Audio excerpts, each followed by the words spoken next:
மக்களே, அண்ணாமலை பயந்தாங்கோலி. அவருக்கு மனவியாதி. கட்சியில் நீக்கப்பட்ட மூத்த நிர்வாகி கல்யாணராமன் கடும் தாக்கு. தமிழக பாஜக தலைவர் அண்ணாமலைக்கு எதிராக கருத்து தெரிவித்ததாக கூறி பாஜக மூத்த நிர்வாகி கல்யாணராமன் 1 வருடத்திற்கு கட்சியிலிருந்து நீக்கப்பட்டுள்ளார். இந்நிலையில் அவர் மீண்டும் அண்ணாமலை குறித்து சமூக வலைதளத்தில் மிக கடுமையான விமர்சனங்களை முன்வைத்துள்ளார். இது குறித்து அவர் பகுதியில் 10,000 கோடிகள் அண்ணாமலை கொள்ளையடித்துள்ளதாக திருச்சி சூர்யா குற்றம் சாட்டியுள்ள நிலையில் ஏன் அண்ணாமலை மௌனம் காக்கிறார்? சூர்யா கூறுவதில் எனக்கு முழு நம்பிக்கை இல்லாவிட்டாலும் அதில் ஓரளவு உண்மை இருக்கும் என்பதை நான் அறிவேன்.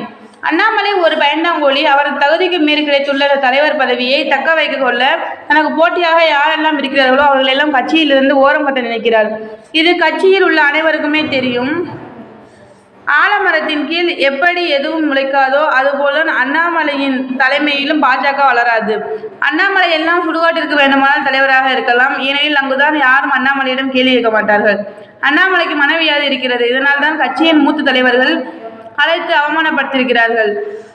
20,000 புத்தகங்கள் படித்திருக்கிறேன், 2 லட்சம் வழக்குகள் பார்த்திருக்கிறேன் என்றெல்லாம் வாயை கூசாமல் பொய் சொல்கிறார்.